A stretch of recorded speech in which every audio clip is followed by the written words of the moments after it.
Civil सेवा अभ्यर्थियों, स्वागत है आपका हमारे चैनल टीम आईएएस पर। आज के वीडियो में हम प्रिवेंटिव डिटेंशन लॉ पर सुप्रीम कोर्ट के हालिया फैसले पर चर्चा करेंगे। सर्वोच्च न्यायालय के फैसले का नागरिकों के अधिकारों और राज्यों की शक्तियों पर दूरगामी प्रभाव पड़ता है, इसलिए निर्णय की बारियों को समझना महत्वपूर्ण है। हमारी एक्सपर्ट टीम ने फैसले का एनालिसिस किया है और आपको इसके प्रमुख पहलुओं का व्यापक अवलोकन प्रदान करेगी। हम प्रिवेंटिव डिटेंशन लॉ की पृष्ठभूमि, मामले में उठाए गए मुद्दों और सर्वोच्च न्यायालय के निर्णय के पीछे के तर्क की व्याख्या करेंगे। इसलिए यदि आप इस इम्पोर्टेंट टॉपिक के बारे में अधिक जानने में इंटरेस्टेड हैं तो सब्सक्राइब बटन को हिट करना ना भूलें और इस इंफॉर्मेटिव डिस्कशन के लिए हमसे जुड़े रहिए। दोस्तों, हाल ही में सुप्रीम कोर्ट ने अपने एक निर्णय में कहा है कि भारत में प्रिवेंटिव डिटेंशन लॉ एक औपनिवेशिक विरासत है, यानी कि एक कॉलोनियल लेजेसी है और ये राज्य को मनमानी शक्ति प्रदान करता है। सुप्रीम कोर्ट ने प्रिवेंटिव डिटेंशन लॉ को बेहद शक्तिशाली बताया है और कहा है कि प्रिवेंटिव डिटेंशन लॉ के पास राज्य को अनरेस्ट्रिक्टेड डिस्क्रिशन यानी कि निरंकुश विवेक प्रदान करने की क्षमता है। अदालत ने कहा है कि न्यायाधीशों को ये सुनिश्चित करना चाहिए कि सरकार ने व्यक्तियों के खिलाफ प्रिवेंटिव डिटेंशन शक्तियों को लागू करते समय कानून की हर प्रक्रिया का पालन किया है या नहीं। दोस्तों, सुप्रीम कोर्ट ने अपने इस फैसले से बताया है कि भारत में प्रिवेंटिव डिटेंशन लॉ अंग्रेजों की विरासत है जो राज्यों को अनियंत्रित शक्ति देने की क्षमता रखता है। ऐसी स्थिति में सरकार की सत्ता का अनियंत्रित विवेक की संभावना के कारण न्यायालय ने इस कानून से संबंधित मामलों को बहुत सावधानी और विस्तृत रूप से विश्लेषित करने की आवश्यकता है। इससे सुनिश्चित होता है कि सरकार की शक्ति पर निगरानी और संतुलन होता है।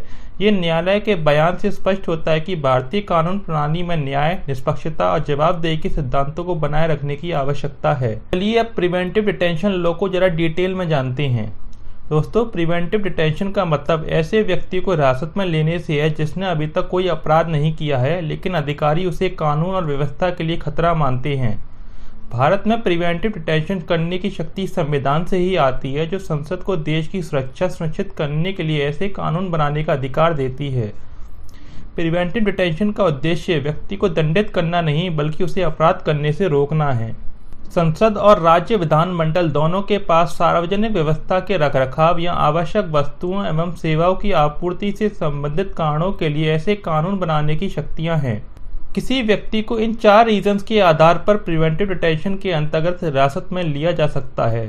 वो हैं state security, maintenance of public order, supply of essential goods and services, India security and foreign affairs. चलिए अब constitutional provisions related to preventive detention की बात करते हैं। भारतीय संविधान का अनुच्छेद 22 कुछ मामलों में गिरफ्तारी और हिरासत से सुरक्षा प्रदान करता है। अनुच्छेद 22 को 2 भागों में बांटा गया है। पहला भाग सामान्य कानूनी मामलों से संबंधित है और दूसरा भाग प्रिवेंटिव डिटेंशन कानून के मामलों से संबंधित है। इसमें अनुच्छेद 22 का पहला पार्ट किसी भी व्यक्ति को गिरफ्तारी के रीजंस की जानकारी का अधिकार और उसे कस्टडी में लेने के बाद अपनी चॉइस के वकील करने का अधिकार देता है।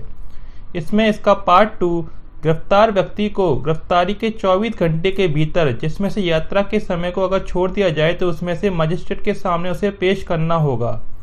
इसका तीसरा पार्ट आर्टिकल यानी कि आर्टिकल 22(1) और आर्टिकल 22(2) भारत के किसी शत्रु देश के नागरिकों पर लागू नहीं होंगे और किसी भी व्यक्ति को 3 महीने से अधिक की अवधि के लिए कैद नहीं किया जा सकता है, जब तक कि सलाहकार बोर्ड यानी कि एडवाइजरी बोर्ड ये पुष्टि न कर दे कि इस तरह की कैद के लिए पर्याप्त कारण मौजूद है। प्रिवेंटिव डिटेंशन का प्रत्येक मामला कानून द्वारा ऑथोराइज्ड होना चाहिए, ना कि कार्यपालिका की इच्छा पर। इसका अर्थ है कि कार्यपालिका प्रिवेंटिव डिटेंशन की शक्ति को मनमाने ढंग से उपयोग नहीं कर सकती है और उसे कानून का समर्थन प्राप्त है। प्रिवेंटिव डिटेंशन का एक निश्चित समय होता है और इसे 3 महीने की अवधि से अधिक नहीं बढ़ाया जा सकता है। इसमें यह भी कहा गया है कि किसी भी व्यक्ति को अनिश्चित काल की हिरासत में नहीं रखा जा सकता है। प्रिवेंटिव डिटेंशन के प्रत्येक मामले को हाईकोर्ट जजेस या हाईकोर्ट जजेस के रूप में योग्य व्यक्तियों से बने एक एडवाइजरी बोर्ड के समक्ष रखा जाना चाहिए। निरोध के मामले को एडवाइजरी बोर्ड के सामने रखना 3 महीने के भीतर होना चाहिए और 3 महीने के बाद जारी निरोध के लिए एडवाइजरी बोर्ड को सहमति होना आवश्यक है।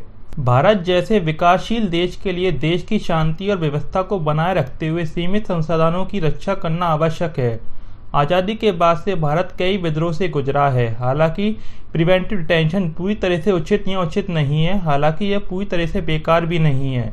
व्यक्तिगत जीवन और स्वतंत्रता के अधिकार के संवैधानिक अनुच्छेदों के भीतर अच्छी तरह से फिट होने के लिए बस कुछ बदलावों और परिवर्तनों की आवश्यकता है। मौजूदा खामियों को बंद करना सर्वोपरि है, जो कानून प्रवर्तन एजेंसियों को संवैधानिक और वैधानिक अधिकारों का दुरुपयोग करने की अनुमति देता है। प्रिवेंटिव डिटेंशन लॉ पर सुप्रीम कोर्ट के हालिया फैसले पर हमारा वीडियो देखने के लिए आपका धन्यवाद। हमें उम्मीद है कि इस वीडियो ने आपको वैल्यूएबल इंसाइट्स प्रदान किए और इस महत्वपूर्ण मुद्दे को बेहतर ढंग से समझने में आपकी मदद की है। यदि आपका कोई क्वेश्चंस और कमेंट्स है तो नीचे कमेंट सेक्शन में जरूर लिखें।